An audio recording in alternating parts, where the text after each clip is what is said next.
Hello, my name is Noelle Groenewold, and I am a senior student graduating with a bachelor's degree in graphic design.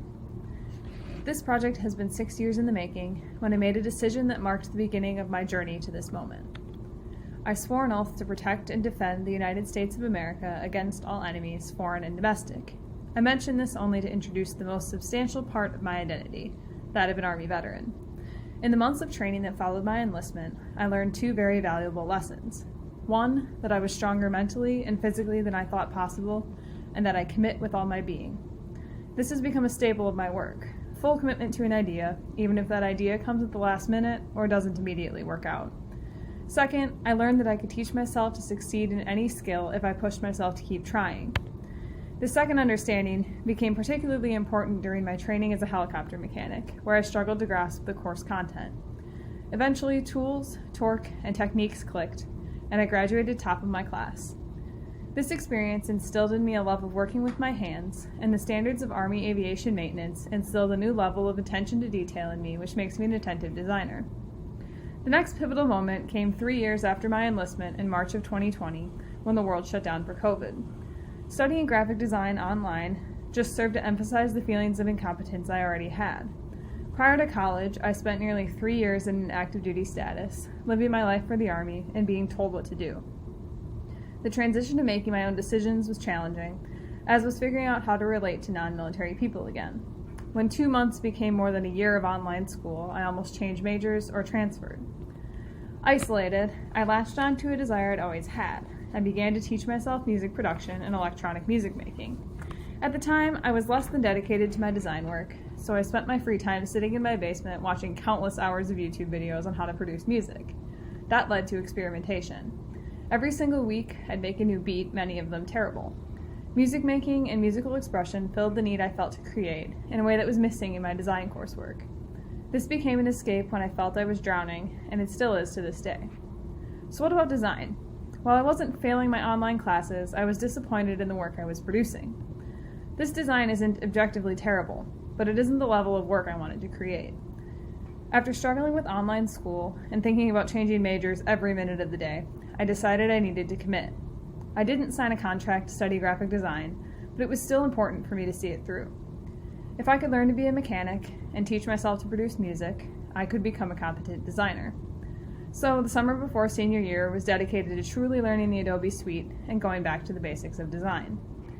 This in turn led to several successful projects, the first being Debated Destruction. Embracing my military background, I experimented with physically burned photos of my own service, juxtaposed with the contradicting governmental claims about open burn pits in the Middle East. This project helped to solidify my inclination toward working with my hands. The second pivotal project, Heard About Cows, started as postcards with pictures of desert animals, and this result came about after multiple iterations and ideas.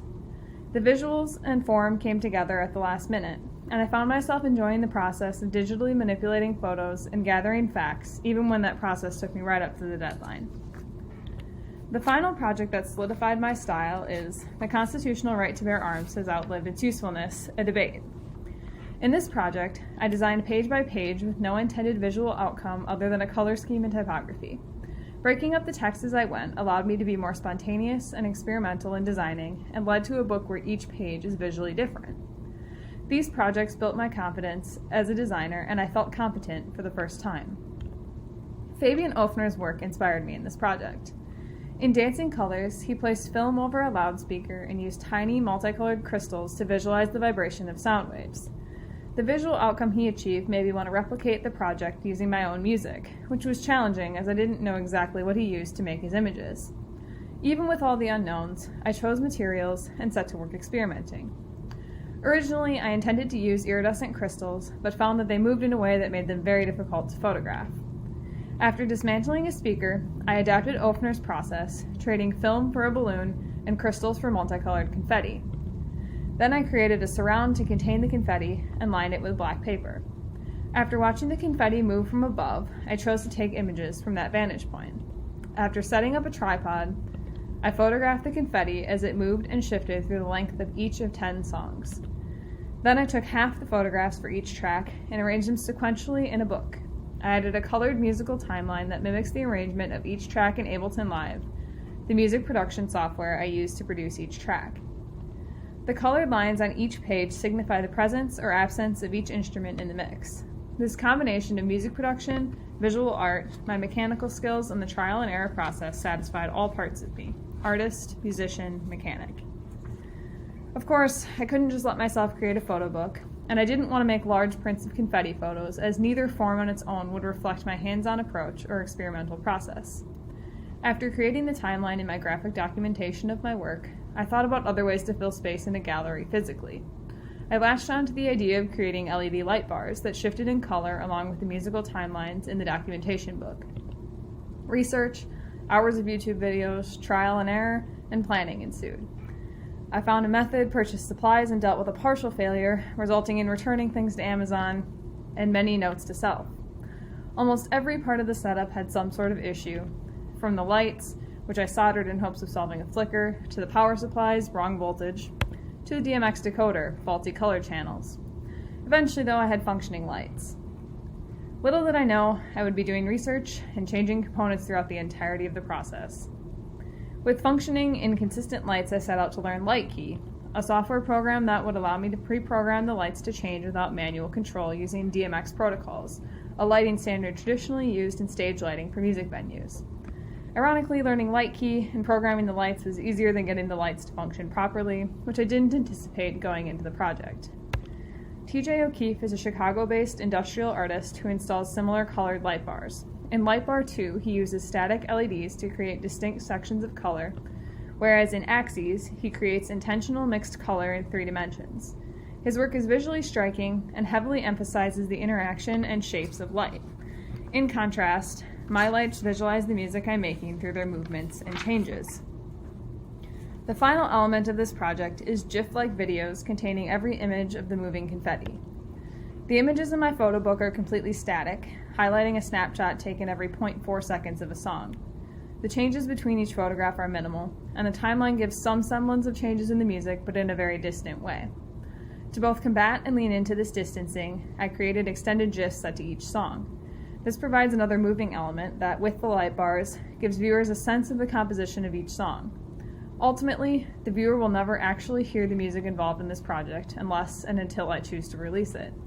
You're left to guess at the feel of each track, given clues like track titles, the movement of images, and the shifting colors and patterns of the light bars. Throughout my time in the art program here, I've reckoned on many levels with differences in my life from the lives of my peers. I've probably spent hours focusing on that. The fact that I'm older, my veteran status, my lack of personal identity, my choosing of a major on a whim, even my substandard high school art experience. This is a coping mechanism for me, as it allows me to keep my distance from people because I'm different. In a way, this project plays with even more distancing. I've told you about my background and my process, and I've given you visual representations of my emotional outlet of music, but I've still held back the sound. You're left to guess at the foundation of this project. I've let you see what I want you to see, and the rest is up to you to sense. This piece brings together the artist, musician, and mechanic in me in a way that highlights each differing skill set. It reckons with my differences and showcases the ways my varied skills work in concert with one another. It gives you a different perception of music, as you're forced to rely on only visual stimulus to interpret my music. I'm asking you to sense music without sound, and by this altered, disconnected perception, consider the disconnects in your own life. In sound design, I am confronting my differences and combining them as a means of celebrating their uniqueness and validity. It is my hope that this piece compels you to take notice of your unique point of view, commit to it, and find ways to channel it into all aspects of your life. No one plays your part better than you, so boldly commit to the life you're called to.